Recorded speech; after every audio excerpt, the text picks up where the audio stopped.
modern day masculine man, take one.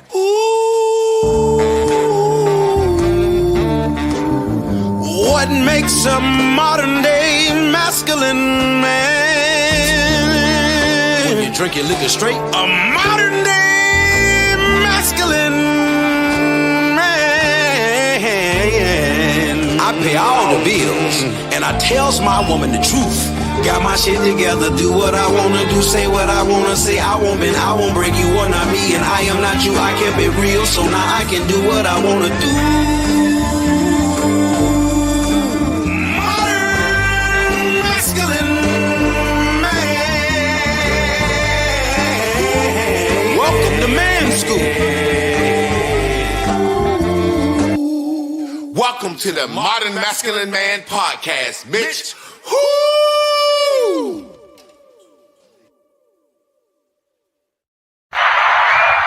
Yo, what up, my guy? How you feeling, man? Feel good, brother. How you feeling, man? I'm wonderful, man. I see you got some good lighting going on in the back. Hey, we gonna run to my crib, to the crowd. Can y'all hear us? That's how we gonna start off. Can y'all hear us? If you can hear us, we good money. Somebody tell me, can y'all hear us? Let me turn my little fan off. Blowing on my mic. I done cooled off a little bit now. But if y'all can hear us, we good money. I need somebody to tell me, can they hear us? Trav, I got a good show, man. I know we got a good show, man, because I got a good topic. I got some good stuff written down. I sent you some good stuff. And, man, I got a different take on this stuff than most people. I need your take, and I think it has a lot to do with the decisions, men make. I think we're above average men. I hope that I don't even hope that we agree on it. I hope, but if we agree, we agree. I'm just going to be real. The weight of being the rock. Now, the reason I like this topic, man, because Miss Carla, I didn't went on ahead and made her the producer of my show. She created the topic, and she sent me some speaking points that we should speak on, and then we're gonna do our own thing.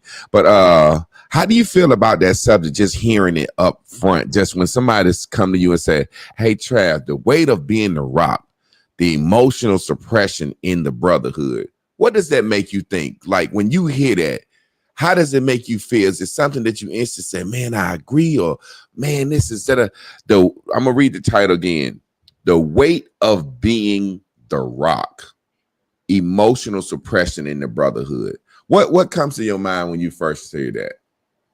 To be honest, heroism, man. Manhood. That's what it's all about.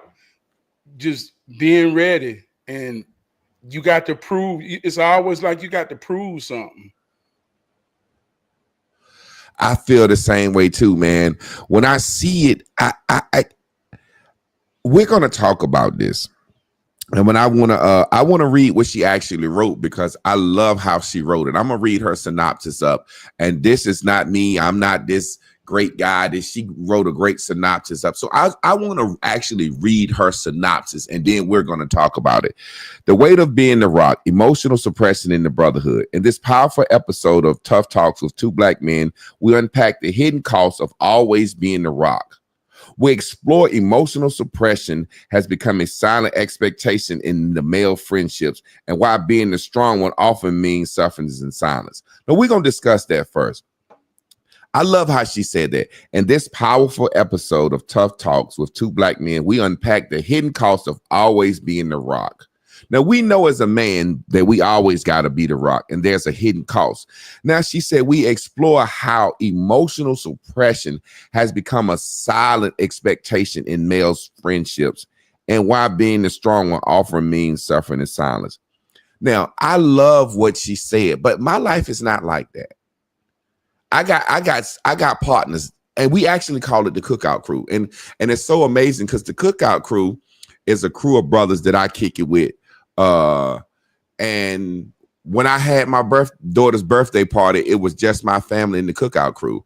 So I really have a good support system of good men, most married, a couple of single friends that I can really sit down and cry to. And it's funny because we was laughing at the cookout one of my friends had said something, and I said, bullshit, you ain't never seen me cry, nigga. And the cookout crew, my friends said, nigga, everybody has seen you cry. Like, you know, so it's a situation where I cry around my close friends, man. I've cried on the internet. So for me, it's different. So I want to know how it is for you. Do you have a circle of friends, and can you feel weak and vulnerable around your friends, or do you feel like your friends are looking for you to be the strong one, always looking for you to advice? Or break that down. I'm going to read it again because I want you to get into it and do what you do. In this powerful episode of Tuck Talk, two black men unpack the hidden cost of always being the rock. We explore how emotional suppression has become a silent expectation in male friendships. So what's up with your male circle? Or do you have a crew or any friends? Yeah, man. I call a sacred crew of brothers, man. And at the end of the day, brotherhood, friendship, like you say, it's just simply having somebody to talk to, having somebody to be vulnerable in a moment, man, to know that ain't nobody above the bullshit. You know, I always say that, bro. I mean, that's real life shit. And when you can turn to a brother, man, who understand where you come from, like you say, it ain't always about agreeing or disagreeing. It's just about having someone to feel you, man. So now that's very important. And like you say, like for me, I think one of my superpowers is creating a sincere moment, you know, when amongst brothers. Like I got a lot of brothers that tell me, say, man, I don't talk on the phone. And I definitely ain't talking on the man to no man on the phone. I'd be like, well, dog, we've been on the phone for an hour and a half and you ain't ready to go yet. So as much as some people would frown upon it, I think once you experience that true brotherhood and just feeling comfortable to be vulnerable, man, to realize, bro, help me through, man, because we all going through the same thing. I think it's sacred once you find it. So let me ask you this. Do you think this is smart? Because, you know, I always say social media ass responses where men are becoming like women and we're saying what women say. But I'm actually understanding why Miss Carla and producing this show, why she said that. I'm seeing so many men online saying they suffer in silence. They don't have nobody to talk to. They sit in the car before they go in the house. I'm just seeing so many men say they suffering.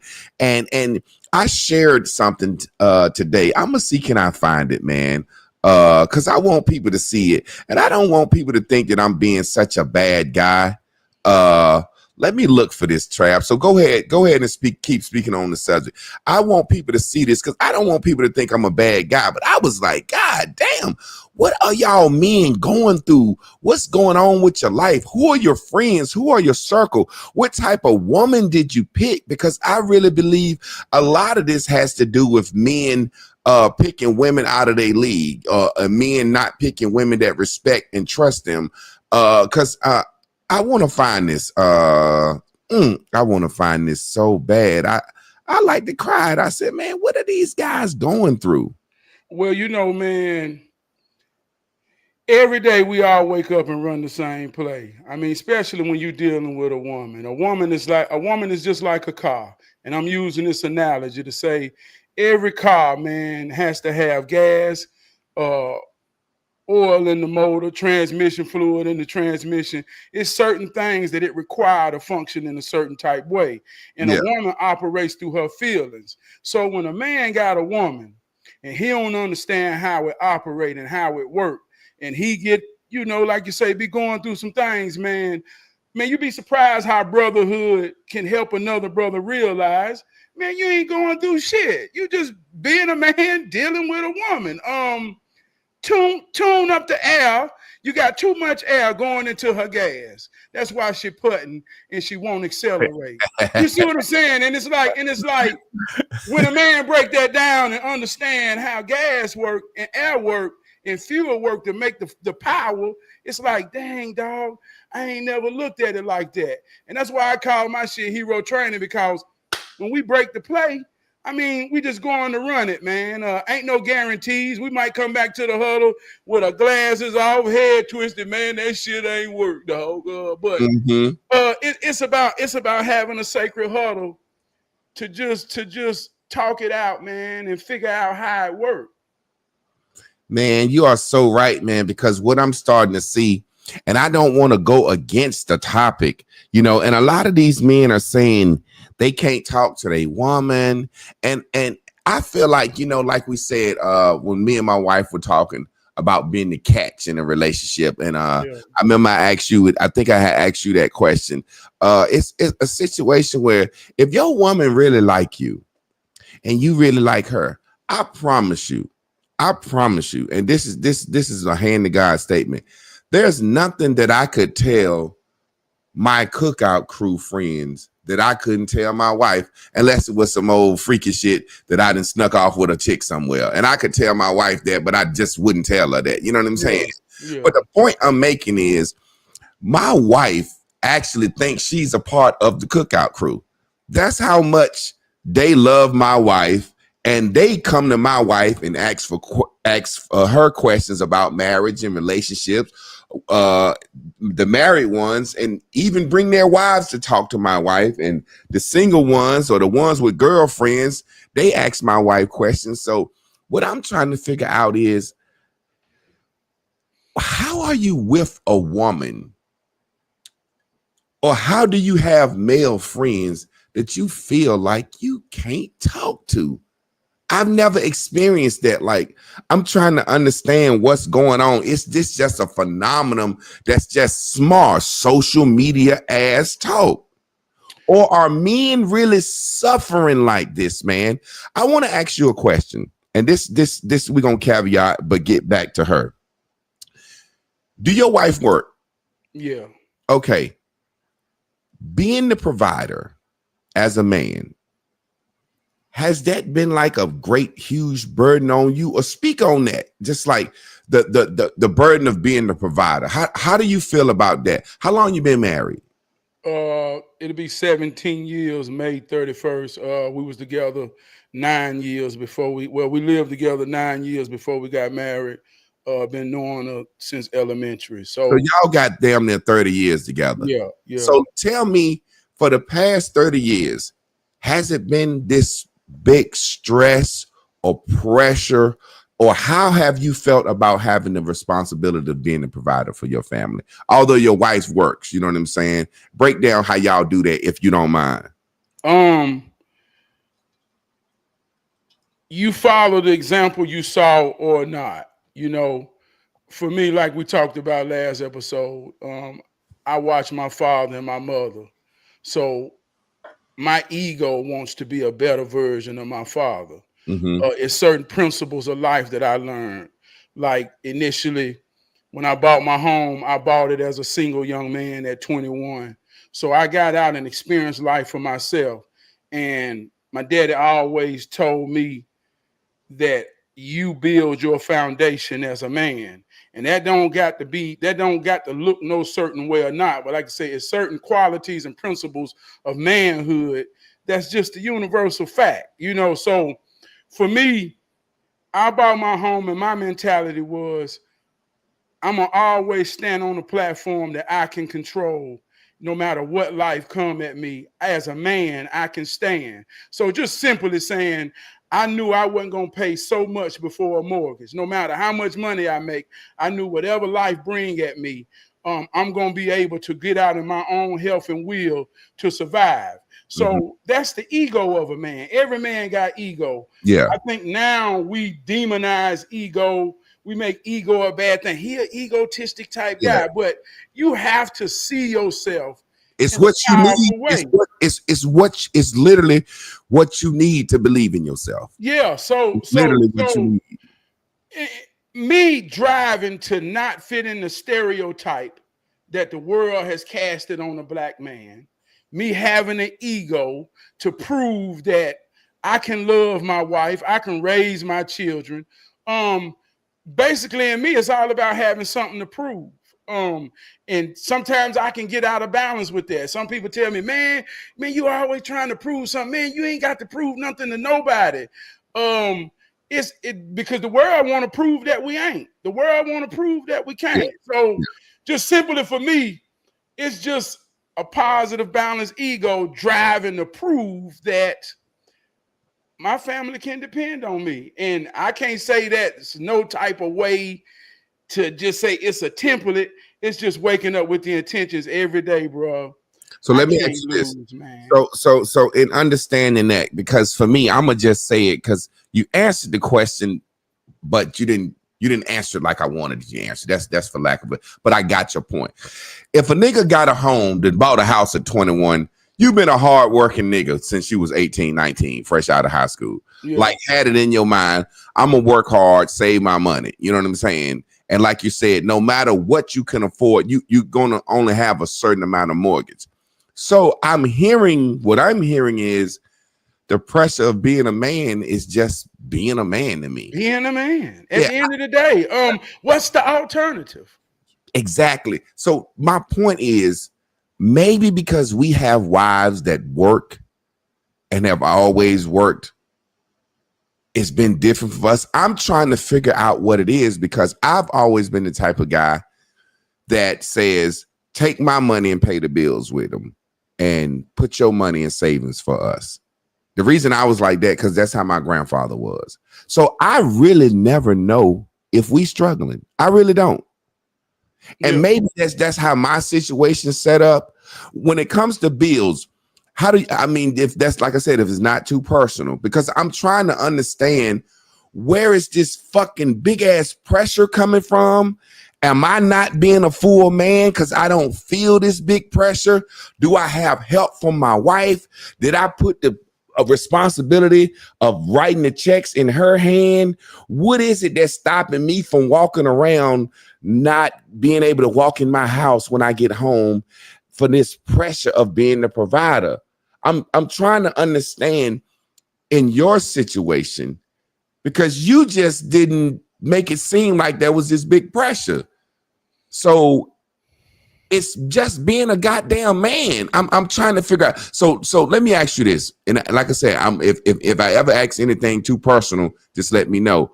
When it come down to paying the bills, do you write the checks for the bills, or do your wife write the checks, or do she got them coming out of a certain account, joint account? My wife basically got everything coming out of a account that she got, and I got my own little play account, and all the money goes in those accounts. My little play is really on my Cash App, the money I fuck off with. And she got everything coming out. You see what I'm saying? Yeah. How is it? So I don't feel the pressure because I'm not the one looking.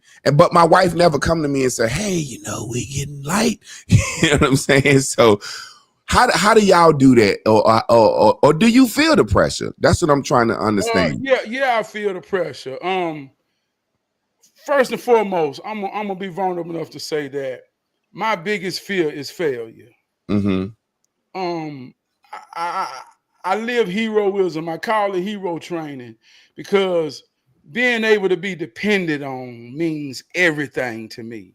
The idea of my children and my wife looking at me saying we can't, and we ain't got enough, man, that's like hell for me. So the flip side to that is, I sometimes don't take enough chances, or I don't take enough risks. They say the greater the risk is the greater reward. So me having that fear, my foundation was just discipline. Like a lot of people say, Trav, man, you got money. Look, dog, I ain't got nothing but discipline. That's the same discipline of, is it easy to go to school and do right? No, I was just scared to bring home a D because my daddy was going to beat my ass. So I don't know how to make it more complex, but in terms of me as a man, my wife, I made a commitment to take care of her. Mm-hmm. She gives her all to help me in every way. But I got a big ego that it's been times where she didn't have a job. And I say, well, this is what I've been trained for. Okay, now it's time to get right. But more importantly, man, I know my wife believe in me, man. So I guess that's what relieves the pressure. When a man can have confidence in himself, when a man can know those depend on him, believe in him. And we go through wages of that. But when you standing strong in a good place where your wife can look at you and you know she trusts you, man, that make any man stand tall. And when a man don't feel that, Let me ask you this and be honest. Did you feel more of a man when your wife wasn't working? Yeah, my ego. Yeah. My ego felt good because I was proving it. It. You know what I mean? I want to give an example, right? A couple years back, there was this guy on Facebook. He went viral. He had on a Michigan hat and a Michigan. I remember that fucking clown. Yeah. And he was on there saying, I pay all the bills. I pay all the bills. My wife don't do nothing. My children get everything they want. And social media went viral saying, this is an example of a good man, a good man, a good man. And everybody was measuring, like you say today, if you can't pay all the bills, you ain't no good man. Then a year later, he was on the Yana Yans van Fix My Life. I seen this sucker ass nigga. Yeah, and his wife and his children hated him. And they was like, yeah, he paid all the bills, but I wish I could have paid some because he made me feel like I wasn't shit when he did pay him. And his daughters was like, well, he bought us everything, but he worked overtime all the time to get everything, and we wanted our daddy. So it ain't just no template to this. You're right. It ain't no goddamn cookie cutter for this shit. Yeah, it's about understanding what matters to who matters. Because our ego can have us doing a whole lot of shit that don't matter, creating a whole lot of pressure that you see what I'm saying, man? Yeah, definitely. Yeah. So my thing is this. I feel like in this new age world, this is just how I feel like, and this is, I call myself the modern masculine man, and this is where I could be modernly fucking wrong. You know what I'm saying? I just feel like anybody that love you, I ain't gonna sit back and watch you hurt to take care of them. You know what I'm saying? Like if like, say for example, I give you a perfect example. And I don't know if he care, but shit, this is my motherfucking show. My brother, he just retired from his job, making like $40-some an hour. Just great fucking job. But he was just stressed. He was stressed. And him and his wife had the same job. You know what I'm saying? And he was just stressed, couldn't sleep, had started not being able to sleep at night. You know, when you get a job you done moved up to a certain level with them white folks at GlaxoSmithKline. He was like a engineer in there fixing those machines, but he wasn't qualified to be an engineer. Yeah. He just happened to be a nigga that could fix shit so well that they done gave him a job he didn't have the paperwork for. Yeah. See what I'm saying? So then he went to school and got his associate's degree in mechanical engineering. So now it's like he's making so much money, and you know how sometimes the white man will make it seem like he doing the work you doing. Yeah. Bottom line. So my brother was so stressed, can't sleep, blah, blah, blah. And him and his wife both do very well for themselves. They work at the same company. And we was just sitting there talking about it one night, and she just said, well, won't you quit? And he was like, laughing like, I ain't nothing. And she was like, no, won't you quit? She was like, won't you quit and find you another job or find something you can do? She said, won't you quit? We'll be okay. You know, they got money saved up, and, you know, based on their finances and their life. Man, when I heard that man wife said that, won't you just quit? I said, wow. She see how this job is worrying the fuck out of him. They straight in life. Won't you quit? Go to school. Find you something. The fact that he had that support and that motherfucker quit. But but you know, man, he got something else that you know, he really retired, but you know, some men ain't gonna fully retire. He called it micro retiring. He retired from that and went and got him some a little bit more chill, making less money. But the fact that she was just like, yo, this shit got you stressed out, won't you just quit? She gave him that opportunity. Yeah. I said all that to say, I remember when you said something earlier, and I caught it, and I wanted a caveat on it. I remember when I was teaching school, and I wanted my voice to be known. I wanted to start talking shit. And I told my wife, Chris, you know how good I can cook.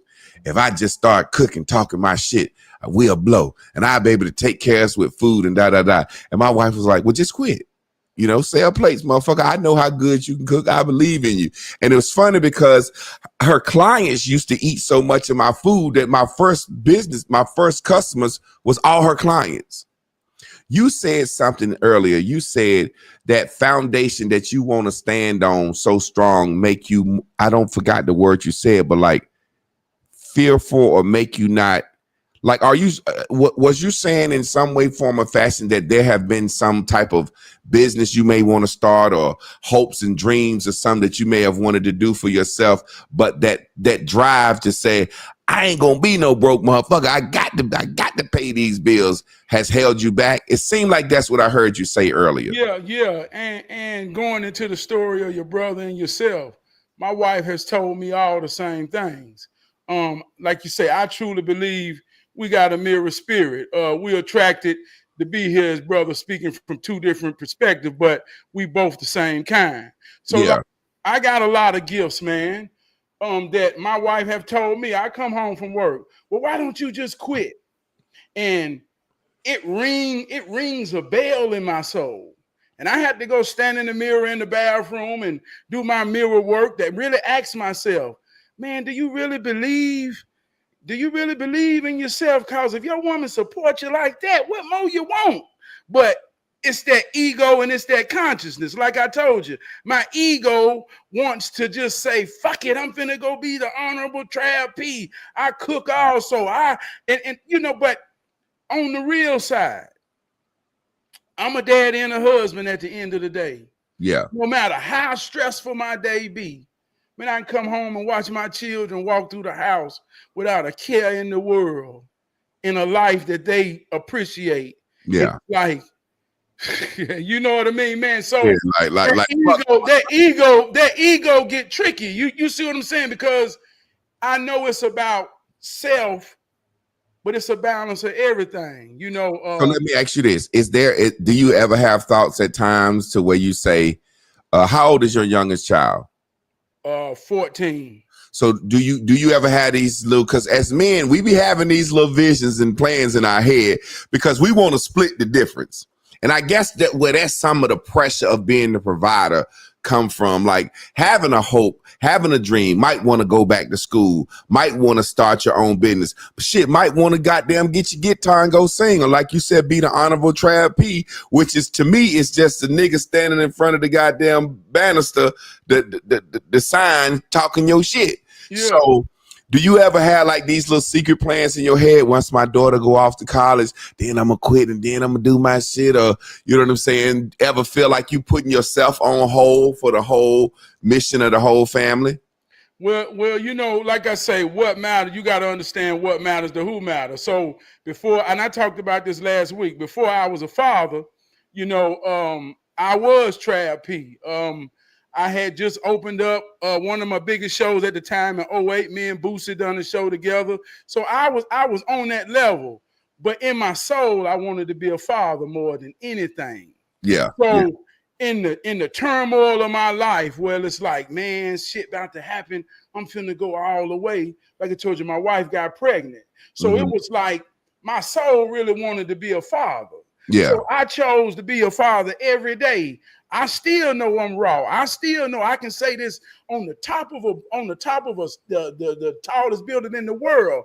Put me on the mic in a room with the greatest, and I'm gonna prove some shit. But at the end of the day, that's my ego. My consciousness know man, ain't nothing more powerful than being a daddy and a husband the real way. So yeah, I got dreams and aspirations. And it ain't about me not being good enough. Yeah. It's just about I'm real enough to say, man, I'm all right where I'm at. I know I could have choose another route, but this the route I chose, man. And maybe that's the difference in not walking around your house feeling good and knowing you somebody in your house and not walking around, just being able to stand in your choices. Well, you know what, man? It's funny because I was telling my wife today, I listened to this guy named Neville Godful Neville, and I was telling her, he always talk about the ability to compress time. And I was telling her, when I was young and I was in college, Knife Wonder used to be around, and I used to be battle rapping, and everybody know me for being nice. And I was telling her that it was probably about, I would say, 15, 16 years ago, one of my son's school teachers gave us some tickets to a Ricky Smiley Valentine's concert, show. They had some comedians there. Yeah. And it's funny because it was this young girl there, and she was a millionaire. And I was listening to her, and she said, I got on MySpace and just started talking my shit. This was MySpace was out. Yeah. She said, I got on MySpace and started talking my shit. And she said, there's millions of people out here in the world that'll listen to you and that'll blow you up and blah, blah, blah, blah, blah, blah. You just got to start doing it. And I looked at Chris. I said, Chris, I got a sociology degree. I said, she right. If I just get on Facebook and start talking, I'd be rich and famous for the person that I am. And that was 15 years ago. And I didn't compress so much time. You know how sometimes me and you had a conversation and we just being vulnerable online. We said, man, I supposed to be that nigga. And same way I supposed to be that nigga, you supposed to be that nigga. That's why we talking together. It's a lot of motherfuckers with the mic in the spotlight right now for clown shit, for stupid shit, acting like they, like the what the Bible say, the motherfucking the Antichrist gonna be able to fool a lot of motherfuckers. You know what I'm saying? Yeah. But when I look at my life, I'm living my dream. You are. I'm literally living my dream. Like, I'm a master teacher. I don't give a fuck what nobody said. This program right here means something. This shit gonna turn into something. I have toured the country speaking. I have been over the world. Not the world. I done been to 8 countries. I done made a lot of money off this social media shit that to help take care of my family. I got a detox product that I ain't even got to mention no more of just customers that's down. You see what I'm saying? So I have always only wanted to be a husband and a father. I don't know if I said this to you last week on the show, but I just remember being a little boy saying, one day I'm going to grow up, I'm going to be a husband, and I'm going to have kids, and I'm going to have sex with my wife every night. Just being a little boy, I'm going to have me a deck. I'm going to have me a truck like my granddad, wham, and pull up, and I'm going to pick the kids up, and I'm going to take them to the park and grill hot dogs. I just wanted to be a man. So when it come down to people talking about they sacrificing their dreams for fatherhood and husbandhood, I'm like, I haven't. I'm kind of doing it my way. And I still believe I'm going to blow. And I never wanted to be one of these guys like that guy talking about all he did and he won't even home for his family. And he working 60 hours a week at a factory, much less somebody that's always on the road, man. I seen some shit the other day where Brian McKnight then disowned his first son that was named after him and gave his new son his name. How the hell does that happen, man? Man. Have you heard that shit? Yeah, man. So I don't want to accomplish what I want to accomplish that fucking bad, man. Where my wife and kids don't like me no more. You know what I'm saying? Yeah. I got a saying where I say we romanticize the ideals of becoming anything with no reality of being. It's kind of like even with marriage. I watched a lot of brothers and sisters date or whatever, and they ain't put no type of discipline down or commitment, then they get married and they say, okay, now I'm finna be a husband. Well, me and my wife lived together for 9 years, right? And that sounds like a long time. And it was. But I stood by one thing, and she would say, when we gonna get married? I say, I'd rather hurt you by making you wait than go into something without me really understanding what I'm going into and hurt you the hard way. In the long run, You see what I'm saying? So we got to be what we be. I had a conversation with some brothers the other day. We was talking about good fathers. I said, who are good fathers on this phone? And everybody say, me. And I say, well, here go the truth of the matter. We don't determine that. Absolutely not. Your kids determine that. Mm-hmm. You think you all in the world. If your children in this world and say, man, he ain't shit. Yeah. He ain't shit as a father. Yeah. So when I say we romanticize with no reality of being, we just got to wake up every day and run the play. I mean, first down, touchdown. I use sports analogies all the time because we seem to all can agree on sports. Mm-hmm. But it's like I was an MVP on the football field.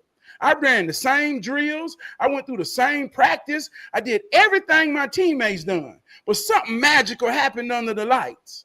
Yeah. I ain't saying it made me better. I ain't saying it made me look down on my teammates. But everybody was under the lights. And one play at a time, I carried us on our shoulders. So if every man understand who he is and just wake up, and it's all about intentions, just run the play with all your right intentions. It got to lead somewhere, dog. TRAB, do you think we have this, because you have this, like you said, this drive in you. Your father was a great man, but he had his flaws. And you picked up the good things that you picked up, and the bad things you want to polish off to no different than where you would want your son to be. But I always tell my wife, top athletes, whether it was in college, NFL, or high school, there's some elitism that it puts in you that makes you not make the dumbest decisions in choosing. Because, you know, a top athlete, you can kind of get a few girls. Yeah. So you just not marrying the pretty ass girl because you ain't never had a pretty ass girl. You see what I'm saying? It's like, how can I say this? Because we are above average men, do you think not that this shit is easier for us, that we can bear that weight without crying like other motherfuckers? Because I'm starting to see where I'm seeing too much of men talking about it's too hard. To me, I'm a man. I get the fucking big piece of chicken. I get to drink my liquor when I get ready to drink me a, you know what I'm saying? What the fuck? Well, man, going back to sports, and I can say it sounds egotistic. Yeah, I was the MVP. But it's a flip side to that. I went out there with expectations the next game. Yeah. Now everybody expecting me to have sacks. Yeah. To not let nobody run up the middle. So when we lose, see, I dealt with something that everybody else on the team couldn't deal with. Accountability. Yeah. Now in film session, the coach saying, look at Travis bullshitting. This why we lost. So as much as I would get thrown a player of the week shirt, I would get thrown the fucking shame of the week when everybody watched me take a down off, when and everybody was expected me. So talk about when I said that athlete, because I can remember telling my wife, you know, she went back to with my hometown and seeing the trophies in the house and seeing all this stuff and people talking about me. And I said, Chris, nobody said that I missed 2 free throws in a state championship basketball game. There ain't nobody bring that up, but everybody know that. They say that around you. But that's humility, and that's humility, though. Like you say, that's what's absent in a man who don't understand the humility, the rise, the highs, the lower life. You know, like I said before, in order to make it work, it takes positive and negative. If you don't understand pain, how you know what feel good? That ain't deep. That's just simple. So in the downs of life, man, like we hear all these cliche rhetoric. That's where you find your character at. That's where you find your mojo. So it's like, that's what brotherhood is about, though. When we see somebody with a fourth and long, and we got to just simply tell them, man, ain't no punting, man. What the fuck you punting for? You better go for it. And he might not even realize it, but just to say, yeah, all right. So going back to like the work thing, yeah, I got to question myself. Do I really believe in this shit? Because if it did, my wife done told me, quit the motherfucking job. I believe in you. I believe in you. But I got a conscious side that says, well, security is a motherfucker now. Don't take certain things for granted. Yeah. Now, some people talk with no understanding. Some people talk about ideals of becoming, and they ain't never really been the anchor, the rock of no goddamn body. Yeah. So that's a real equation that another man who understands that got to say, Trav, I know you want to quit and talk, but hey, man, everything got to build with a foundation, and real life is real, brother. Don't you go out there and don't know where you're going. Have a plan, have a plot. But I would say this, and I ain't gonna keep going on, but I want to say this. I remember 9 years ago when I first started, it might have been longer than that, but whenever I first started watching you, I say, baby, God damn, I feel like he got a camera in my motherfucking house. Yeah. I say, man, we saying the same thing. I said, but guess what? I bet you. And man, if she could come on here right now, I say, I bet you one day we gonna be kicking this shit together. Here we are. Yeah. So you got to go through it to get to it. And if you don't appreciate the moment, then you ain't understood shit along the way. So every man got to understand you where you're supposed to be in the moment. The question is, do you know where you're going? Yeah, it's like I was saying, suppressing that time, man. Your youngest daughter will be in 4 years, she'll be off to college, and you will have, I guess what you would say, a little less of a pressure to whatever you saying that you want to do. You know what I'm saying? We ain't dumb, man. We ain't dumb. That's no different than when my wife told me to quit my job. You know, being a school teacher, told me to quit my job and sell plates. My wife know damn well if that shit don't work, I was gonna hustle my ass right back down to that goddamn school. Or you know what I'm saying? Like my wife know damn well I ain't gonna let us, you know what I'm saying? So but the fact of the matter is, man, I'm just getting sick of it. I'm seeing too much of it. I think it's like I never forget one day my youngest son, they had a domestic violence day. It wasn't domestic violence at the school. It was like something about abuse day. And this one kid said, my daddy choked me. And then he said, my stepdaddy choked me. And then all the kids in the class started talking about how they got choked. And I got a call to go down to the damn school. And I'm pissed off because I know I ain't choked this little motherfucker. And I get down to the office, and it's damn near 20 parents in there. Every mamas done choke kids. Kids just raised their hands and they got choked. You see what I'm saying? So I'm starting to wonder, is this what's happening with men? A man seen a man sitting in his car, said, I sit in my car 20 minutes before I go in the house just to unwind and And somebody said, well, listen, if that's the case, I'm going to use that as my reason for why. You know what, man? I'm going to tell you what I think. And this is going to seem insensitive to me, man. I'm going to tell you what I think. And this is just going to seem insensitive. Social media ain't got nothing to do with why you ain't got what the fuck you want out of life. No. So if you explaining it, you fucked up in the game and you ain't trying to do nothing about it. You see what I'm saying? Yeah. What I mean is, people come to the internet all the time, and I call it smart. And let me give you a couple examples of what I mean. Women saying, reason I ain't going 50-50 with no man.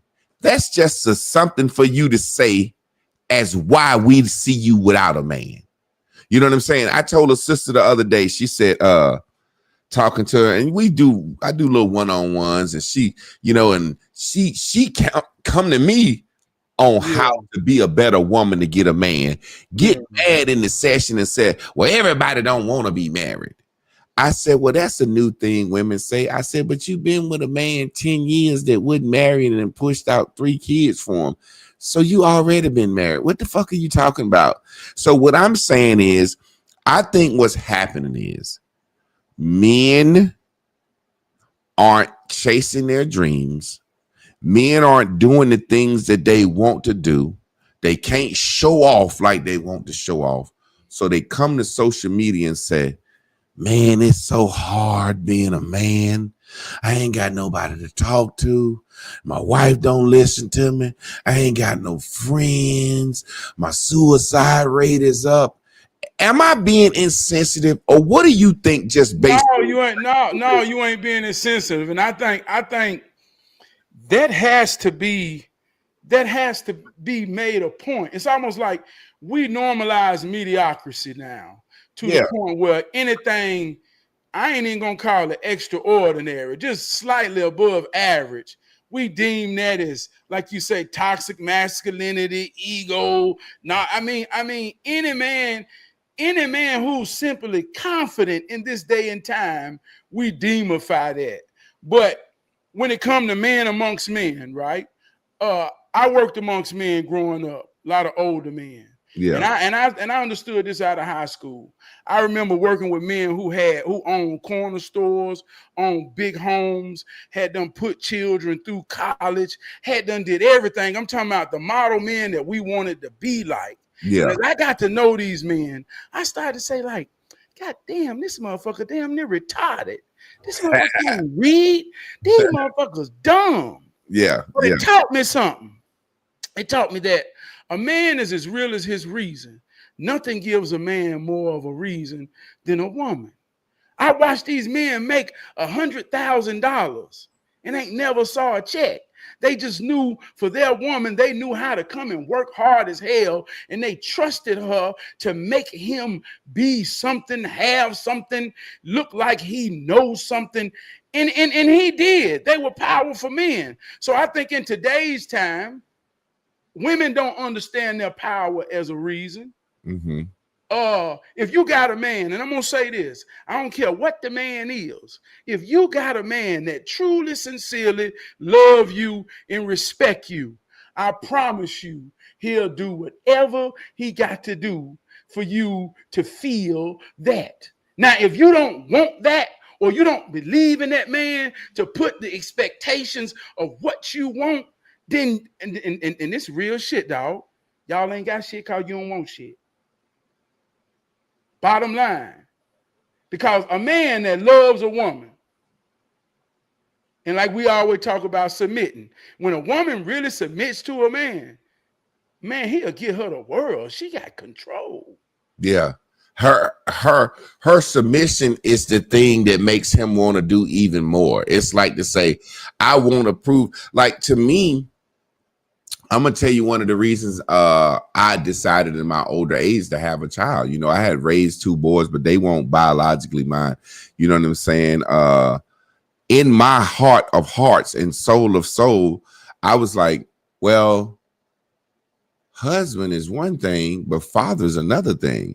So if I don't experience fatherhood, I'm not going to get the experience what I believe would be the true manhood out of life. Because being a stepfather ain't the same as being a motherfucking father, no matter how you cut it. That child that come out your balls, you got to take care of. You got to take care of it, but you get the fucking point. So what I'm saying is, it's hard for me to. I got single friends that I talk to all the time, and we talk about manhood and the single guys at the cookout crew, and you know the married men tell them, you know, until you responsible for a household and a wife and children, you just a bachelor. That's what they call you. You're a bachelor. Yeah. You understand? There's something. What makes a man other than having a dick? You see what I'm saying? Well, let me say this too. You got to at the end of the day, you got to know who you is, man. And that may sound cliche, that may sound like rhetoric, but we all children that has gotten old. And I heard you say we learn who the true us is in the 7th grade. Mm-hmm. You got to really know who you is. And I'm gonna give you a perfect example. This might be some smart shit, but I learned this on the internet. Just say your stance with your relationship and your marriage and the way you open and the way you talk about polygamy. That's your game. That's what you stand on. That's your square. It ain't for nobody to believe in it. It ain't for nobody to understand it. The balance is between you and your wife. And I can't say it's wrong because y'all have produced sons that's strong men in this world. So regardless of what we see on social media, in real life, there's an example that the men are following, right? But I've saw just on social media, I've saw people take on your narrative. Yeah, I'm gonna get me 2 hoes. I'm gonna get me this, and I'm gonna get me that. And you see, you can tell when a man is being genuine and sincere to know who he is, and you can tell when a motherfucker wanna be something that ain't cool. You understand what I'm saying? So I saw that same man who talked that rhetoric, and everybody hear him know that ain't a rhetoric of his own. Yeah. So now he get a baby, and the baby mama's kicking his ass, and he want to give up on life, and life ain't this fucking man. I can't stand. You romanticizing the idea of having multiple women, but you don't understand the game, how to goddamn work one like a joystick. you see how that works. So now he becomes the kind of man that keep on wanting to run the ball and right. Hit him with that goddamn forearm, and he gonna cough it up every time because he ain't built for the trenches. Yeah. So that's when you get men. And I ain't trying to say this to make nobody feel, but if we in the huddle and we depending on you to block that big motherfucker. I know he hard. I know he good, but we depending on you to slow him down. You ain't got to stop him, but we need 2 seconds. Can you hold the motherfucker, at least give your best effort? We can't come up with alternatives. We can't come up with alternatives to that for each other or nobody. And like we talk about that brotherhood, bruh. When I tell my brother, he say, man, I don't want to go in the house, man. I sit at home. I hate going in the house. I'm just going to simply ask him 2 things. Why? And then when he tells me that, I'm going to ask him why again. And when he hears himself and realize that the question more powerful than the answer, and I say, well, fix that then. Now you know why you sit out there. Yeah. That goddamn simple. But you know what, Trab? And I'm gonna say this, man, while we on this subject. Me and my relationship, when you in hero training, the reason I chose you as a co-host is because I believe that what I say I feel like your superpower is. You remember what I said? Being a committed husband and father to one woman and doing it right. Okay, so just because I'm in the poly, that's something that I admire. I just was a young man, corrupted at an earlier age, and love fucking women, just love them. And I just knew myself. I wish I had what you had. Now, as I get older as a man, me and my wife was laughing the other day. I said, man, I ain't got no bitches, like just joking, but the point I'm making is that was me speaking for me and meeting a woman that understood that we aligned. I didn't try to convince somebody to do something that they didn't want to do. So I said all that to say, as a man, you are my hero for the reasons you are my hero. That's up to me. Yeah. Yeah, you know what I'm saying? So people don't understand. They might be thinking, who the smartest or who this? Like you said, you knew we was gonna be kicking in the dojo one day. You know what I'm saying? And we done made 2 songs together, and we ain't even never met. And we right here. There's nothing for you to drive to Durham or me to drive to Charlotte. You know what I'm saying? But life is gonna move it. We compressing time. Yeah. But yeah. what you was saying earlier about people that try to kick somebody else's knowledge, that's where the pressure on their life come from. Yeah, they trying to be something. That when you said that, that's one of my main lines, man. You got to marginalize the bullshit, and you can choose the way you live your life, how your bullshit come at you. You can keep a lot of shit out of your life just by going to work, coming home, being with your wife and family, and going to the gym or cutting your goddamn grass. You know what I'm saying? Now, okay. Let me say this part right here, right? The same way you admire me for that, and that's your admiration and inspiration from me. Like you say, being committed to one woman and have a family. Well, when I was young, my daddy told me one thing that impacted me. He said, son, it's easy to make a family, but it's hard to keep one. Mm-hmm. That's a universal truth. It's easy to go to the car lot and get a car. Yeah. But it's hard to keep it and maintain it. Mm-hmm. Especially for the duration of the loan, for it to be still worth something at the end of paying for it. That bitch be upside down. But that's the game. So when my daddy told me that, I understood that. Now, I grew up wanting to be in the limelight. I got a glow. 16, I had all the tight cars, the big chains. I was in high school, real gold teeth. I had the whole outfit of shining. So I'm around people that's shining. I'm with my cousins who really got the money, who really hitting something every time we go out. I mean, who really showing me how hoes work, right? But as I'm witnessing that, I realized one thing. Boy, I ain't this. Boy, I ain't this.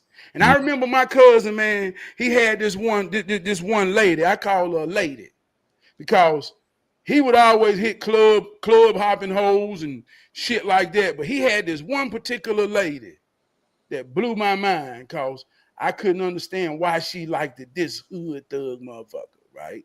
Yeah. And she wouldn't go home. So I got in there talking to her. He say, man, she married. He say, but she won't go home. And so I got to talking to her, and she said, yeah, my husband got caught cheating, and she was on her get back. And I remember me and my cousin took her to her house. She ran in the house and came back out because some shit was at work. So I'm young, but I'm learning something. And the most powerful thing I learned is that, boy, I ain't built for this type of shit. Yeah. I guess I'm the only kind of man that I got to put in it what I want out of it. Because if this the flip side to trying to play a game, boy, good God almighty, them women can goddamn run the ball when they get that motherfucker. So, hey, look, I ain't above the bullshit. I at least understand that what goes, right? Look, boy, I got to play it right because I ain't built for that. So there's a lot of examples and hurt and pain that I watch my brothers go through, man, as a result of their decisions, as a result of their lack of accountability, as a result of a lot of different things, to cultivate a mind in me to say, man, I can prove I can do this shit. So it ain't like some magical shit. It's just waking up and doing the work. And I don't think nobody, listen to me, I don't think nobody is out of reach of just waking up and being the authentic you to be the best that could be. So let me ask you this, Trav. Is this a genuine issue? Is this something that we need to tackle? Is this something that, for example, for lack of a better word, do we need to start a brotherhood online program where brothers can whatever, or is this just some bullshit combo that what's happening? I think this is inspiration for anybody that pay attention. I think your attention is the most powerful thing you can pay. Yeah. But I think when we hang up and they hang up, it's simple as put, run the play. Because your own life is there. Your own life is there in your own circle. You're going to have people. And if you don't, it's just a lack of this. Like I was telling a guy, you know, and I got a lot of people that I say are friend, but I cut off a lot of motherfuckers. Yeah. I mean, literally. And like I said, it's my cookout crew, and that's it. If you didn't get invited to the motherfucking cookout, you're not one of the ones. You know what I'm saying? Yeah. So it's a situation where it's like, I was trying to tell him, I said, man, you know what? I promise you got 2 children by 2 different women. You've been the black sheep of your family since I've known you. Life gonna be hard for you, man. I promise you ain't made no good decisions where you would have a support system. You did that to yourself. Now, I'm not saying that some brothers, it's just hard for me to think a man can't have a support system if he a decent man. You understand what I'm saying? Yeah. Decent men gonna meet decent men. Like I say all the time, I don't know a deadbeat daddy. I don't know a man that's on child support. When my daughter was born, she came from the hospital with me. So how I am and how I deal with women or deal with being a father, the men around me that I attract are the same good fatherly men. So I don't know anybody that's going through shit like that other than somebody that contact me through social media. Yeah. I don't know nobody in my world that's saying, man, I need I ain't got. Sometimes it's just like, hey, you done burn all your fucking bridges, man. Hey, man, I remember one time I had some next door neighbors, right? And they kind of like had a hangout house. And every day it would be men in the yard, just cooling, drinking beer, smoking weed. And I respected them and they respected me. Every time I walk, they say, "What up, TRAB? Hey, Keisha, hey," they would wave to the kids. And I felt secure in a sense because I knew I built and established some respect that they had a certain type of honor to look out for me when I was gone. But as I got to talk to them men, life happens, man. Casualties happen. But like I said, it's a power in being sincere. It's a power in being genuine. It's men that showed me they war wounds. Yeah. They say, man, I gave up, dog. I gave up.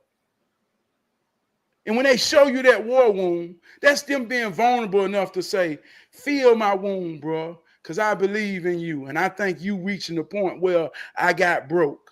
So, man, I just love you and respect you enough, TRAB, to keep on going. But in the same respect, I'm giving that man hope to be strong in whatever that looked like to him. Well, you know what, man? It's funny because I'm a caveat to something that Miss Carla wrote down, which is amazing. Showing the war wounds and being vulnerable. Ironically, what I had to question when I read her question was, like you said, some men sitting in the yard drinking all day, smoking reefer. Why are so many black men praised for being dependable, yet punished for being vulnerable? Why do we show up for everyone, but don't know how to be seen ourselves? Why is it that drugs and alcohol, it's always in the mix when it comes to us being vulnerable? Now, I'm not even gonna sit here in front like I don't have partners that I can talk, but at the cookout crew, we drinking a couple of beers, drinking a little liquor, talking about life, you know what I'm saying? And if somebody got an issue going on, we talk about it. And there's a certain man coldness that is almost like there's never no confusion of if one man, if it's 7 of us and one of us got an issue, all 6 of us agree on the move. There's never no split decision because we all men. Yeah. We all sit and kick it around. But why do you think that? Like, there's always some alcohol or some reefer. Now, is that just how men are, or you know, I say it's a form of self-medicating shit, but sometimes I think psychologists and doctors and all this shit that made us so weak that we think, and I'm not saying mental health isn't a thing. You get what I'm saying? Yeah. But I know we ain't went through what our grandparents went through and our daddies went through that drove them boys to drugs and drinking like you see what I'm saying? Yeah. So speak on that, man. What do you think about that? You know, because like you, when you get off from work, you know what I'm saying, and had a hard day, you know what I'm saying? When I get off, I kind of like to just take me a little shot of liquor. That's just because what my granddaddy did. Well, you know, it's a spectrum to everything. I don't think we can generalize why I roll the blunt versus you hitting the liquor. It's a spectrum to everything. Yeah. Camaraderie, you know, like I say, I like to feel good. For me, when I'm smoking with my brothers, it's a piece in them two fingers when you passing the piece. You know what I mean? So that camaraderie, and that ain't with all my brothers, but to the brothers that I share that with, that's something we got. You know, it's certain type brothers that we share a certain type of leadership vibe. So we come together on our leadership woes or understanding. But I just think it's about being genuine, man. When you know what matters, the who matters, you know, that work across the board. Let me tell a quick story. I had a homeboy, and he dead and gone, man. R.I.P. Lil Johnny. He was my homeboy. Every day, Lil Johnny would get off and drink 12 Miller High Lifes, listen to Tupac, and smoke Black and Miles. And you could go over his house, he would come over your house, and he would just sit there and listen to that Pac, and he ain't never get drunk. He would just vibe out. You'd be like, this motherfucker, he was notorious. Tupac, Miller High Life, and Black and Miles. Yeah. And he say, and so his old lady started getting on him. Like, you drinking too much. And he was like, but I don't be drunk, Trab. I don't be drunk. He said, why is she tripping on me? So I said, well, I tell you what, Johnny, do this. He went and bought 12 O'Douls, put them in the refrigerator, and ran his play. He said, man, you crazy as hell. I said, what? He said, boy, I was buzzing like hell off them O'Douls. I say, so it ain't the bill. It ain't the Black and Mild. It's your routine. That's what's powerful. I said, now take the beer out, take everything out. Now tell your wife to join your routine, and maybe she'll understand what that means to you. See, because when you don't understand what matters, see, we'll use different shit to create problems that ain't a problem.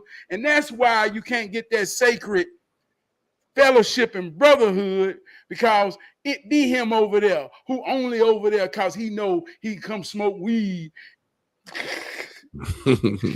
you see what I'm saying, though, brother? Man, that I just think that's the spectrum of realness, that you got to always know your position in what you doing and why you doing it. And I think that's the only thing we can control. That remind me of the Witch Doctor. You remember the Witch Doctor with the Dungeon Family? Yeah. And he had this song. He said, my ritual, what is your religion? And that reminded me, you know, some of the stuff I do is just my routine. It's just my thing. You know what I'm saying? And that's what I mean when I say we didn't got so caught up in mental health and trying to make Black men weak. Yeah, I really be, and I'm because at the end of the day, there's always been a place for Black men to go to the barbershop and talk that shit.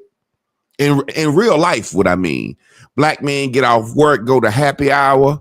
Black men sit with their brothers. You know what I'm saying? My uncles and my granddaddy, they would get off work. And Trav, when I say them motherfuckers work, they work 12 hours a day in concrete, laying bricks all day, and get off work at 6 o'clock, have a couple of beers, a couple of drinks of liquor. They in the bed by fucking time Jeopardy go off, 8:30. You see what I'm saying? Yeah. And they get up and do it all over again. And they may not had all the money, blah, blah, blah, blah, blah, but they were good men. They were good men in the community. and they won't fucked up dying like we is early. So I guess I'm saying there is this whole God, because I don't want to seem like I'm insensitive, and I don't want to seem like there isn't a space for that black men need to be vulnerable and stuff. But I'm gonna have to put that on your decisions. My granddaddy used to say this. He said, if you can't stand your woman, you made her like that. For real. And the reason, and I said, well, I understand what he mean now, because you wouldn't have married no woman or got with no woman you couldn't stand. Hey, so look. Let me give you a real. I don't mean to cut you off, but I want to say this point, because you just made. If you got a woman, you made her like that. And earlier you asked about me and my wife. I remember when she first moved in with me, I was so caught up in the idea of having a woman stay with you that I would get off work and be like, "You ain't cooked nothing yet." And then, we were arguing like, God damn. I would go to work and see bullshit motherfuckers come with a whole lunchbox pack. And I'd be like, God damn, man, your wife do all that. I know this motherfucker ain't shit. But you would take things like that home and put them expectations. You ain't cooked yet. You ain't cooked. So one day we had a conversation. She said, well, you one of the greatest cooks in the world, right? I said, you goddamn right. She said, well, what kind of pressure you think I'm under cooking shit for you and knowing you gonna come home and it ain't gonna be to your standards? That's why I don't cook, cause I feel like I ain't gonna never be good enough. And man, I felt her for that moment. Yeah. I say, you know what, you right. So now she the best help me in the kitchen mate I could ever have. Cause I really didn't want her to fuck up my meat. And not to say fuck it up, but it wasn't going to be to my standards. Yeah. Ain't nobody touching my meat and seasoning my meat like me. So just when I understood that, I had to accept, I ain't no regular motherfucker. I'm extraordinary. Yeah. I'm the extraordinary type man. Well, I'm really domestic because I stayed by myself for a year and a half. So she came in trying to find her place, almost to say, what the fuck did he need me for other than sex? So what's that's so a real funny, thing. That's a real thing. And it ain't a good thing or a bad thing, but it's not good or bad. It just mean that what it is. That's no different. It's very similar. Like we said, we two sides of a coin, man. My wife say that to this day. Like, really, my wife never cooks.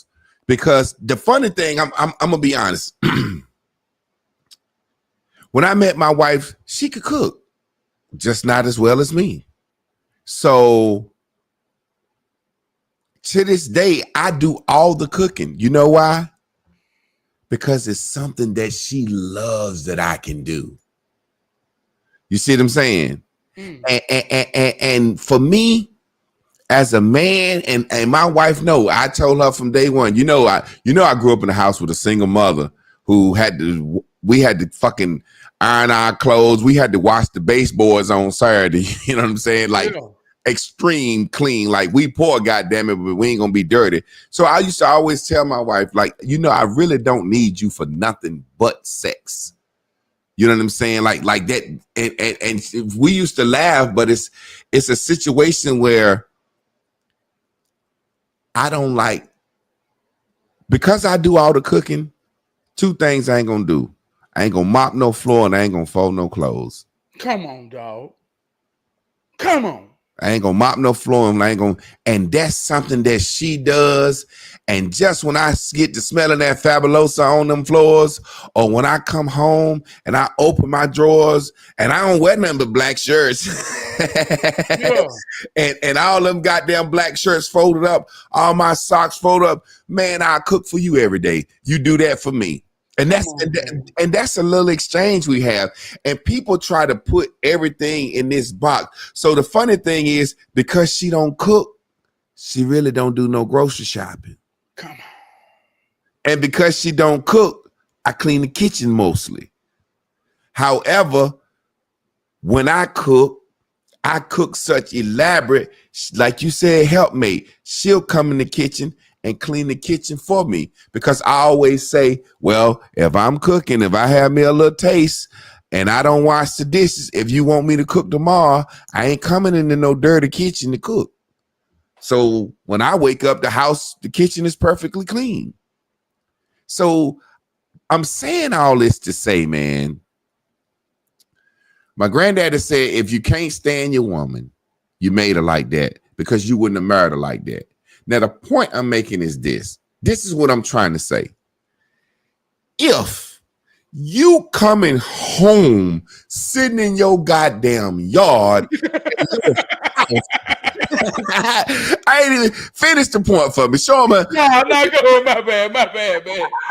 No, my bad. I'm sorry, man. My bad. You know what I'm saying? Like, if you coming home to your castle and you got to get your shit together to go into the place where the kid's supposed to be like, Daddy, and your wife, if you done did something wrong, nigga. You done picked the bitch that was too pretty for you, that you working too hard, because if you don't pay everything, she gonna leave. Some ain't right, man. Now, I can understand a motherfucker getting to work before he go in his job, like, man, here we go. I'm the supervisor. I got to go ahead and deal with these crackers. I got to go ahead and goddamn deal with these niggas trying to Uncle Tom me or Sambo me, you know. But if you coming home, when I come home, I'm like, I'm getting a big piece of chicken. I got a fucking, look, I'm in my garage. I got a green screen. You got your hero area back there. I know you probably got some drums. That's your special place. I call it my wife. You can get in my boom boom room. But I'm just like, as the man, my God, I mean, I get the big piece of chicken.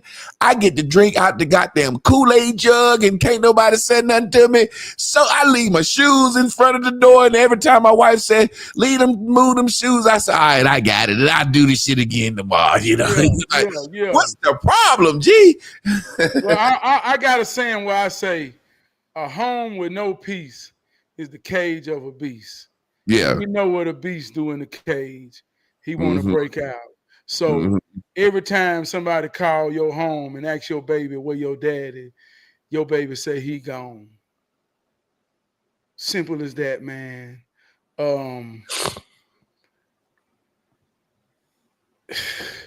Like you say, I'm not saying that. You make it what it is, man, and you can't expect nobody to empathize. Like they say, man. You made your bed, lay in it. I mean, this ain't no alternative to telling another man this, but that. Pay what you weigh. That's what my granddaddy said. Pay what you weigh, goddammit. I'm a supervisor at work, right? And I work with a lot of women. A lot of single women, strong women, independent women, working in manufacturing. So their mentality already is they ain't gonna submit to nothing and nobody. And I watch them be a certain type way to white men, but this here black man, boy, all the white men look at me and say, boy, hey, look, boy, I don't know how you can deal with that shit. I say, well, I love them, man. I empathize with life, and I got enough understanding. But one of them say, after all that, TRAB, how do you still go home and have to deal with your wife? It seemed like you wouldn't have enough left.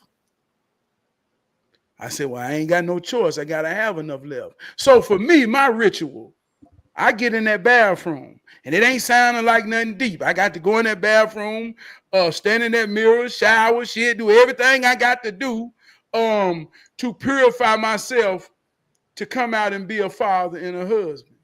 But that burn down, that's necessary. And you ain't wrong for that. But tell the truth and let your wife understand it. So when we say, why are you sitting in the car? Cause, man, I don't want to go in there. Why you don't want to go in there? Cause, man, she be tripping. Why she be tripping? Man, cause she always saying. Well, why she saying that? And then you get down to it. I promise y'all. It's something you doing. And it ain't nothing but a conversation. Yeah, a conversation can change the nation. You see what I'm saying? So that's what boils it down, really, man, to the simplicity of all this shit.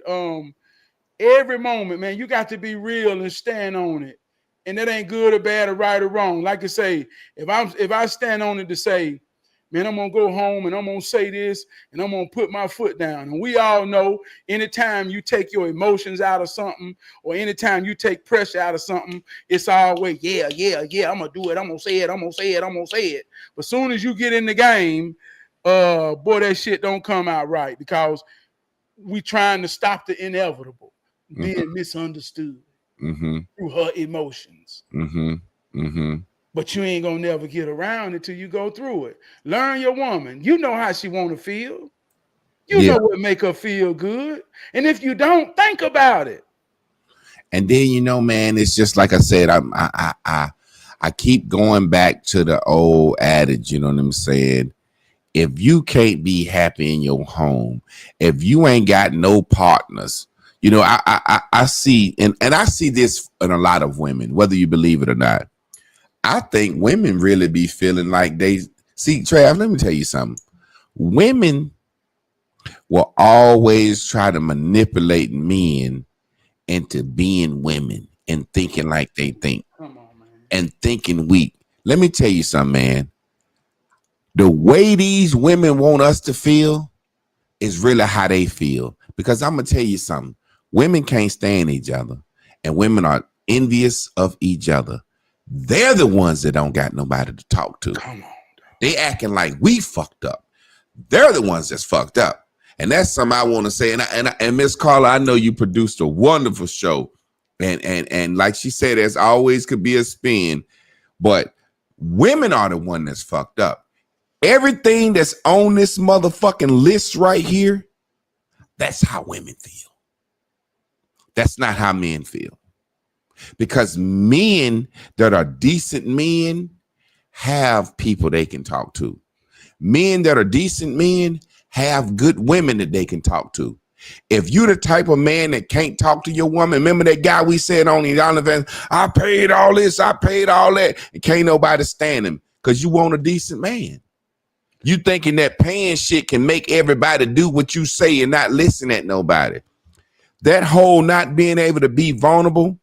Now, when I look at my life, and me and my wife, and my wife don't mind me telling this, when I look at my life and I look at my wife's life, I tell her all the time, you know, you ain't got now goddamn friend. Well, not a best friend, but she don't have a lot of friends. Women don't have a lot of friends. You see what I'm saying? Yeah. And even their friends, they have a hard time telling each other the truth. Yeah. So they the ones walk around holding that shit in. As a man, I'm a smoke me a joint and call my homeboy up. Hey man, such and such. But I just don't really go through a lot, man. Man, my mama done died. So, you know, come on, man. What the fuck else can I go through? I'm not being funny. I just don't go through a lot, man. You know, I marginalize my life. I do the same thing every day. I go to the gym.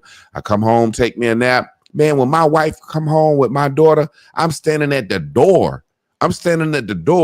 My wife, ooh, how she have my little girl dressed every day, how our baby be dressed. My wife dressed. I be excited to see how they dress because they be dressed just alike. Man, I be so happy when they get home, man. I don't be feeling like that, man. I don't be feeling like that. I got a recording studio in my house that I fuck with my music that I love. I do my podcast on Monday, Wednesday, and Monday, Tuesday, and Wednesday. I'm getting consistent at that. I'm believing in myself more and more and more and more and more and more. I'm seeing niggas that I think I should have already surpassed start to lose they shine and fall off. And now it's going to be a lane open for where people don't want to hear none but shit like this what we talking. Come on, man. So, man, I'm so goddamn happy, man. I'm trying to figure out, but I love the topic that she picked. Yeah. Well, you know, like you say, it's necessary, man. I want to talk about friendship too. Like, yeah. I got a homeboy, and it's real in this moment. Leading up to this show, bro, I've been discombobulated. My truck was leaking coolant fluid, And I'm like, man, here we go. I got to deal with some bullshit. And I told myself, get out there and fix it, man. So I'm out there, boom, boom, boom. But my boy Mike, he work on cars. And he say, man, I'm coming when I get off work, right? And it's been my friend for over 26 years. When I was young, he 5-6 years older than me, but he became my big brother, and we became friends over hooking up a stereo system in one of my cars. And all these years later, man, that's been my brother. But he taught me how to be a friend. Like he was a single father. And it's real life. If he hear me telling the story, he know I'm telling the truth. He was a single father that went against all odds to raise his son and do it right. Yeah. And that come with a lot of struggles. But I know when me and Mike dealt with each other, we were sincere. So it was certain times and levels of Mike's life where struggles was hard. If he fell down on something and I had a car out there that I wasn't driving, it was simple. Man, come get the car, man. I ain't driving it. We formed that type of friendship, but we formed it on dignity and pride for one another. Like he would come over my house and we would be chilling, doing what we do. And I know he'd been over here 3-4 hours. And I say, man, you hungry? He say, hell yeah. I say, well, man, shit, let's go get something to eat. But he had dignity. He had pride. He didn't want to go nowhere feeling like no hoe. Well, a man paying for his food. So when I began to understand that and empathize where he coming from, well, I kept a bag of potatoes. And now we having some real brotherhood where it ain't costing, from his perspective, it ain't taking. Y'all just frying some taters. Yeah. And it ain't taking away from my family. It ain't at the expense of reminding him what he ain't got. And so when you learn how to just be true and empathize with people, this a powerful thing in brotherhood and manhood. So in the same way, I could have financial struggles. And I'm on the phone with millionaires who asking me or looking for me for light and vice versa. And it ain't about money. It's about the things that money can't buy. And we on the two different ends of the spectrum of money. But some things money can't buy, dog. And that's what men do amongst men when you get sincere. See, men amongst men, brother, in real life, it's a lot of men that talk a lot of shit on social media. And I'm saying this egotistically and truthfully, that will shut the fuck up when they get in the room with the right men. They know they ain't them talk. Of course. And that don't make them less than. Yeah, but they know when to shut the fuck up. They know when to shut the fuck up. Yeah. That's men amongst men. So when you dealing with women on the flip side, man, we just ain't being honest with each other and ourselves. And anytime you got that, especially between a man and a woman who really matters to each other and act like they don't matter to each other. Like I know a dude, dog, that cry how his old lady beat his ass. Come on, man. Don't do me like that. No, listen to what I'm saying. Cry. But he played tough. And she go cry. But then she play tough. And so now they play tough, seeing who can knock the shit out of each other in the most hardest way and act tough to each other. But she go well, maybe she don't. But I know he real enough to come and say, boy, man, I can't take this shit no more. And I say, well, stop fighting and stop being tough and just let her know you're hurt. Just try that. Yeah, man, I've realized mental health is just really being truthful. I tell people all the time, ain't a goddamn thing wrong with you, man. Like literally, if you just scared to tell the motherfucker truth. Now, when we talk about mental illness, like my daughter was born with Down syndrome. Yeah, that's a disability. And people get mad at me. I said, if I can't look at you and tell something going on, I don't want to say look at you and tell something wrong with you. You know what I'm saying? But if I can't look at you and tell something wrong, you just have a problem telling the truth. You know what I'm saying? You just have a problem telling the truth. I talked to the lady. She said she was depressed because she was fat. I said, but what makes you happiest? She said eating. I said, bitch, you don't get out of my face. Hey, she ain't lying though. She telling the truth. She Yeah, ain't lying. That's why she fat. yeah, exactly. So it's like saying hey man, I get high, man, and I get sad when I get high. I'm high. I'm sad that I'm high. Reason work. Food and gravy work, bitch. Gravy work. She gonna gain some weight. Like, you know what I'm saying? Like, I'm like, people say this shit all the time. I say to people, ain't nobody depressed on payday. Yeah. Ain't nobody depressed when they going to get that crab boil. You know what I'm saying? The problem is, I hate to say it, it's just our grandparents used to always tell us, you old enough for your wants not to hurt you. And see, when you're not old enough for your wants not to hurt you, that's when you get hurt. Because I got a saying, you're only sad when you want something you know you can't have. Because if you thought you can have it, you'd be trying to motherfucking get it. Yeah. Talk about I'm sad. What you mean? What you sad about? Because well, you know you want to be in the NFL, man. We too old. You know you can't have that now. You know what I'm saying? So if we was 19 and you thought you could get it, you'll be somewhere working out, even on the way to it. You know what I'm saying? And like I said, if you thought you could get it, you'd be on the way to it or trying to get it done. So man, I'm not diminishing, mental health, but in the Black community, I just want people to understand, Black men, and like I said, we not walking around fucked up like that. No, because people like peep this.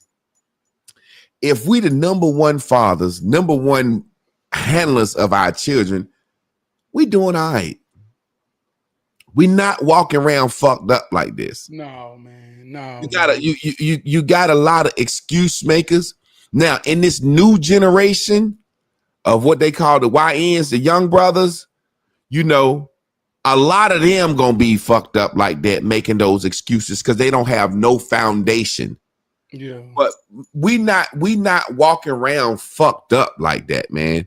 It's like I said, some of it is we done took on this white way of thinking, and as a Black man, you can't afford to think and move and matriculate and think you're gonna have the same mental health as a white man in America. That's just like you can't tell a cop, I don't want to show you my ID. A white man can do that. Yeah. As a Black man, like you said, if your parents didn't leave you with a legacy, you can't quit your job to be a fucking singer. Yeah. You know what I'm saying? It's a different set of rules for us in America. Notice this, and this is where I drop some game on. I got to drop my smart comment of the night. You didn't drop yours. Notice white people ain't never heard of the word depression until they lost their slaves, and then they had a Great Depression. Of course. You've been working niggas for free the last 300 years. Of course you gonna be sad, motherfucker. Yeah. We're doing something we don't want to do now. We got look. Yeah. Our grandparents ain't had time to be depressed. They went from slavery straight to sharecropping. You talk about you depressed. Fuck is wrong with you? One thing I want to say about on the flip side of being depressed, man, the antidote for that or the alternative will always be confidence, man. Self-esteem. And let me tell you how this works. Like, you take Bruce Leroy and Shown Off. And a lot of people don't talk about Shown Off enough. We all come through that understanding that story, but Shown Off really had a glow. Yeah. Shown Off knew how it worked. He knew how it worked before Bruce Leroy did. Yeah. He was kicking Bruce Leroy ass with it, right? That's your movie. Boy, if I tell you that's your movie, you light up talking about that guy. Hey, look, that's what I base it off of. But the point is this. Shown Off's in this world for real that's looking to dominate lack of confidence, lack of self-esteem, lack of self-assurance. And when you don't have that, see, you're vulnerable to the intentions of someone with the glow. Now, I'm going to give you an example. A woman operates in her feelings. Mm-hmm. Talking about pimping 101. How you pimp on a woman. You got to understand how to operate her feelings. When you make her feel how she want to feel, she'll do anything and everything you tell her to, right? So just say a natural man who got a glow, but mine ain't red. Mine is golden. I just want to inspire people. I want to tell people they can be great. So encountering a woman who's Mother Earth, who's the soil, who looks for a man to drop his water on her to give her what she needs to nourish and feel strong. 6 a.m, ain't got it. Drought. And all I do is say, good morning. Mm-hmm. And that water hit that soul and it make it open up so deep and wide. I'm just thankful that my glow is golden and I don't want to take advantage. Yeah. So here's the power. It's married women that's in a desert of drought and her man ain't pouring nothing into her. It's men who woman ain't doing nothing. Mm-hmm. Ain't none of them right or wrong. He don't know how to make her feel, and she ain't doing shit. Mm-hmm. So now they out there in that world and come home, and he don't want to go in the house. That's a simple equation. And ain't nobody above that. I don't give a damn how much money you got. I don't give a damn how big your house is. Like you always say, it'll be a motherfucker. She'll leave that $500,000 house and go stand behind the dumpster at Selma Layum because he know how to make her feel goddamn good. He got that red glow. He got that red glow. It's so dope nigga out here, boy. Hey, look, man. Hey, man, that's a real story. Hey, look, Trav, I'm gonna tell you this before we get out of here, man. And I give you flowers every episode. I always say that you have a way. Some things you explain in I call it that hood soul talk. You know what I'm saying? And I call my talk country dumb nigga talk. I try to say it so goddamn country dumb that anybody can understand it. Yeah. But yeah, man, just the way you explain stuff, man. I'm so glad to have you on the show, man. And we're gonna do big things, man. And hey, man, if there's anything you want to say to get us out of here, man. And like I said before I close, I just don't want people to think that I think black men are so weak, blah, blah, blah. But I think, you know, it's getting goddamn out of hand now. You know what I'm saying? It's getting out of hand with the goddamn, I ain't got nobody to talk to, blah, blah, blah, blah. Stop getting with women. A lot of that shit got to do with you getting with a woman that don't really want you and you living in this social media world of thinking that if you pay for everything, that she'll respect you. You know what I'm saying? And a lot of it has to do with trying to get in the circles of friends with men that you ain't even supposed to be in with anyway. Make better decisions and you'll be all right. It's just ain't that, man. Like I said, the man get the big piece of chicken. I drink out the Kool-Aid jar. I can piss off the deck if I want to. You know what I'm saying? What do you mean? Golly. You did a poll earlier this week about would you rather have a woman loyal and boring or exciting? And what was it? Loyal and boring. And what was the other one? Exciting former whore. That's what I feel like. You got two types of women.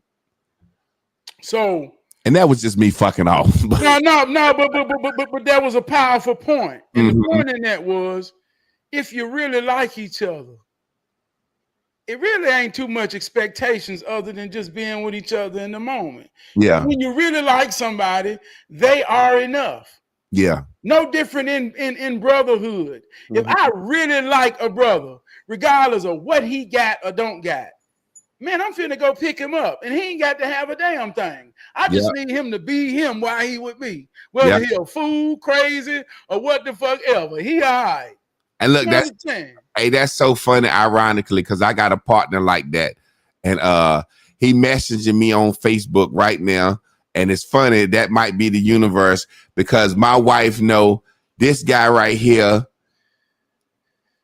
How can I say this? He's just so dope in the studio, like the inspiration. He like an old dirty bastard mixed with a Busta Rhymes, a Mystical, and but if I pick him up, if I got to get that nigga a pack of cigarettes, if I got to get him a bottle, drink some brews, I get him whatever he needs. Just be you when you here. You know what I'm saying? So that's kind of like that example when you said with your homie, man. if have a bag of taters, y'all fry some taters and onions, and he didn't feel like he was being too much of a burden on you, man.